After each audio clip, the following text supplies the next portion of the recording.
Welcome to Spark Business Show for May 30th, 2018. I'm going to start with a quote from a book called The Dip, and it says, Sure, some people, we'll start again. Sure, some of the people in a market have considered you and even rejected you, but most of the people in the market have never even heard of you. The market doesn't have just one mind. Different people in the market are seeking different things.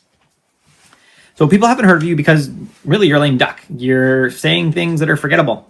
We could probably take all your content off your site, put it on any other site that's sort of in your field, and no one would notice a difference whatsoever. It would be the same content. You see this with mission statements too. You get up, 10 or 20 mission statements in a room and you look at them and you switch companies and no one can tell which company is which. No one notices you because you're freaking boring. And that's a problem. And you got to solve it. And the way to solve it is by starting to live your story and speaking to your ideal clients directly. So I'll tell my story a little bit and very brief. I had a dad who did as good a job as he could. He worked in the tech sector way back when. The 1 terabyte Cray was like this big thing. He was so excited that they had 1 whole terabyte. Which seems funny now, but it was a big thing back then on my take a student to work day. So he was gone 6 to 6 pretty much every day. That's part of my story, and that's part of why I want to help men, specifically dads, husbands, fathers, stuff like that. But really anyone. I want to help them live a good business and have a good business that supports their family and lets them be around for the family at the same time. Because I think that having a big bank account and broken relationships, kids that don't care about you, means you failed.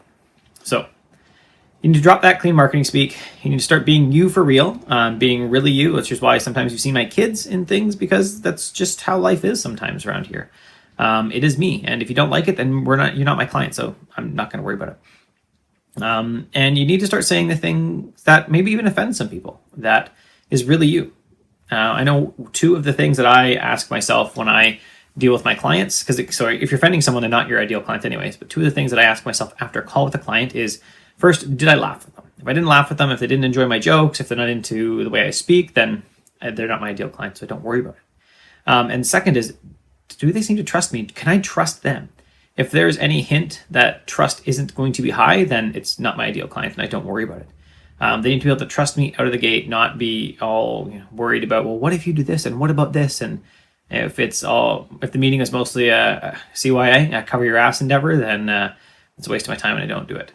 So without these two questions answered, I don't do the project because it's a waste of my time. No matter the money, I just don't do it because it's not where I want to be. It's not the businesses I want to work with. And that is me being me, and sometimes losing money for it, but trying to be authentic and try to tell my story. When I get the question about, well, for this project you have to work on weekends, I said, no, I don't do that because I got kids and that's where I'm going to be. Could I earn more money?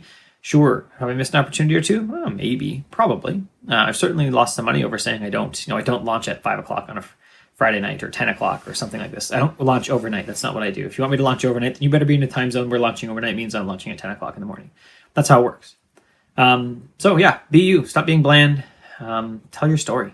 Why is it that you do what you do? Why do you want to help people with their sites or write or whatever it is? Like I said, I already tell you why I do what I do. I want to help people run that awesome business and get home to see their family.